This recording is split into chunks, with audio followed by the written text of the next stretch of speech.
Came out of the high desert. I'm actually at Bernadette's house from Bernadette Teaches Music. So I know a lot of you, if you're watching this, you probably vibe with her a little bit. So what are we doing? She's let me play one of her ukuleles.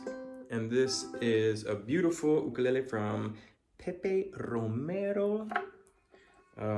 He's kind of the goat in this handcrafted high-end ukulele world right now. And this one has a low G on it. And every now and then you'll see me do something where I'm like, low G's with my OGs. That's just kind of as a funny rhyme, but let's talk about really what it means to have the low G, the advantages, disadvantages, what you get from it, and maybe why it's right for you, maybe why it's wrong for you. I'm not quite sure where to look. I'm filming on my iPhone. I think eye contact is right here. So sorry about that. Okay.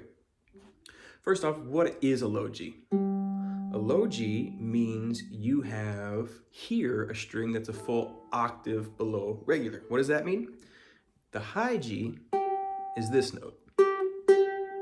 A low G plays this note. And essentially, you think, okay, this is a G note. If I do some strumming, it's a little rounder sounding, it's a little bigger sounding. Finger picking.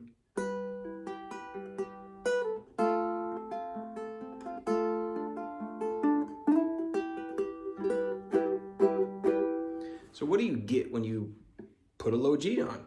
And what ukuleles work best with this? At first you're thinking, Tyler, I know what I get. I get a low G. Boom. But it's more than that. If you have a high G,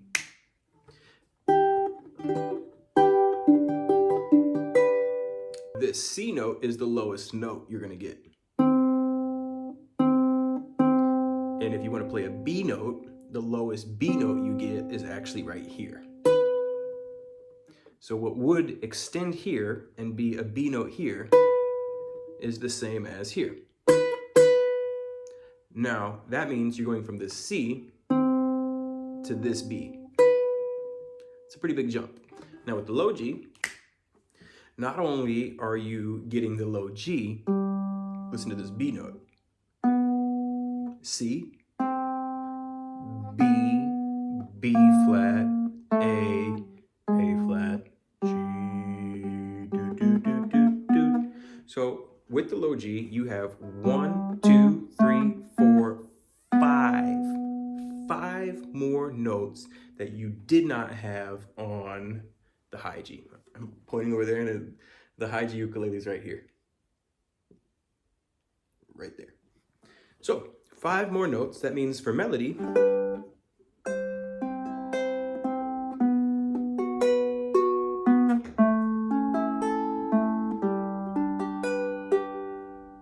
I have access do, do, do, do, do, do, all of these. That may seem trivial, but a very common key on the ukulele is the key of C.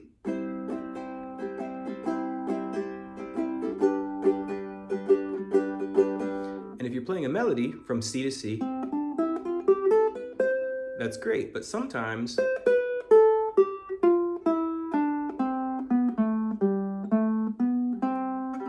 melodies go below the root note as well. So one thing that you have is just access to 5 more notes that are going to give you more range than you would think 5 different notes would, because you can go all the way to the G note, which is the 5th interval of the key of C. Now I'm getting a little technical in that, so maybe the layman's would be you get do, do, do, do, do, 5 more notes. But it's not just for melody. What else can you use the low G for? Well, bass.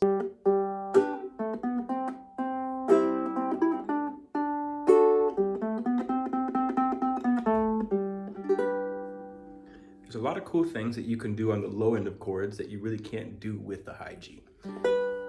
A lot of what we do on the ukulele is an inversion, and this might feel a little theoretical again, but follow me.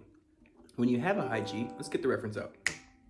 So, I play a G chord. The lowest pitched note on this G chord is the D note, because again, our G is the same note as the 3rd fret of the E string. So the lowest note is on this string, and it's not a G note, it's actually a D note. So So technically that would make this chord what's called a G/D, meaning it's a G chord with a D in the bass. With a low G, we have the advantage again of controlling the bass a little more. So it's not just these do do do do do do do do do do boo boo boo boo boo boo boo boo boo ideas. It's also being able to control the bass in your chord.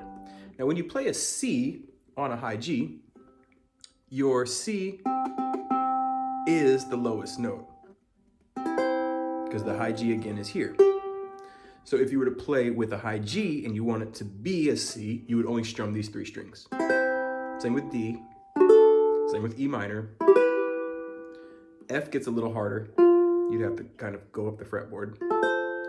But I can go G, A minor, B. It gets a little tricky here, B7. But if I want to, I can control the bass and I can be more intentional with playing the root of the chord as well as do, do, do, do, do, do, do. These ideas of walking bass, controlling the inversion a little more. Moving chords, C, D minor,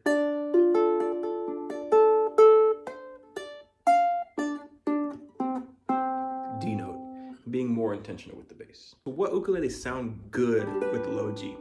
This is a tenor-sized fret, and it doesn't really matter so much about the shape of the ukulele. It's kind of from here to here is what would be considered a tenor, right?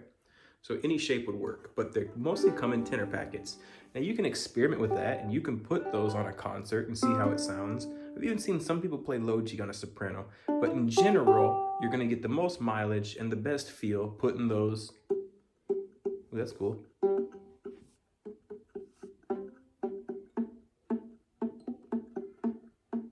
In general, you're gonna get the most mileage and the best feel by throwing that low G on a tenor. So is it right for you?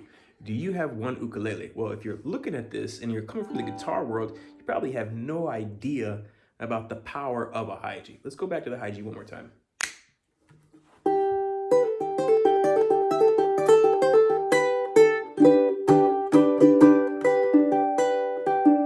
One of the cool things about high G is when I'm doing arrangements for the ukulele, I can play melody on this. I don't need this G string. So if I have a melody that's like,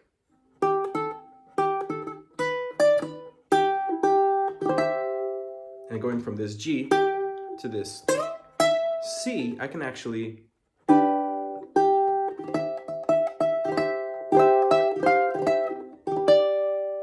use the G as a way to get my hand all the way up here.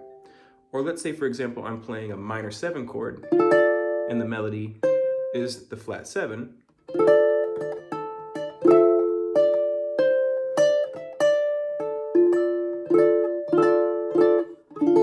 So for chord melody arrangements, the high G is actually a blessing.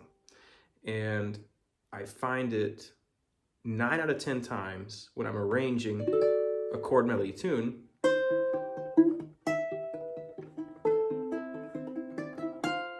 I'm more fortunate to have the ability to play melody on here than I need a moving bass. All right, so let's go back to the low G. Now, this though, if I'm strumming and singing,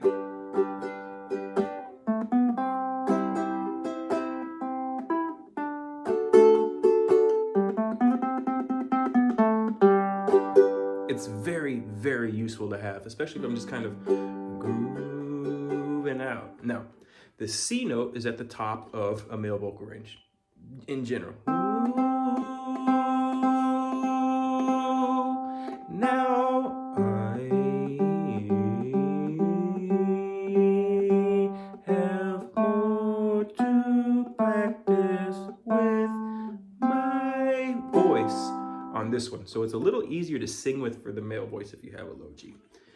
If you're grooving out and you really think that the bass is a vital part of that song,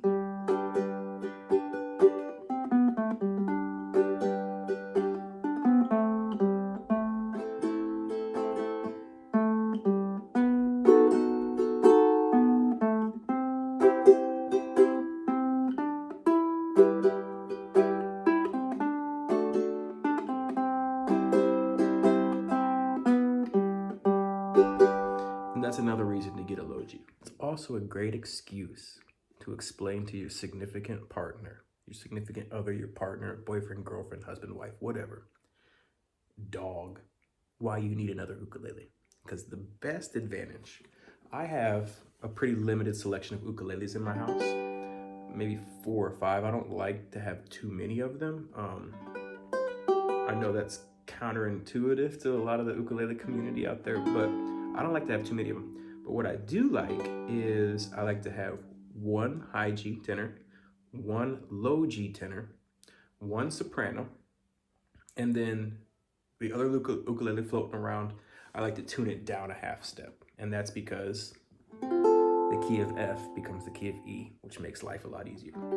So that, my friends, is if the low G is right for you. If you have only one ukulele, I would strongly encourage you to play the high G for a long time to really see to get used to it. Don't just run away from it.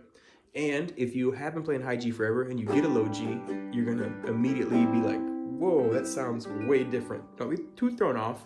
Give it some time, play, have some fun with it, and get to know it a little bit before you run away from it. But that would be the general difference, yay or nay. Again, if you only have one, stick with the high G. But if you have another laying around, grab a low G and see if it's right for you. That is low G, yay or nay. Have a lovely day. We'll catch you next Wednesday or Saturday for our next ukulele lesson. Monday for guitar.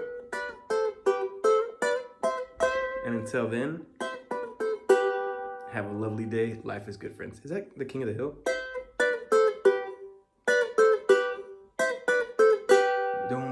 Anyways, I'll see you then. Take care. Life is good. Rock and roll. Have a lovely day.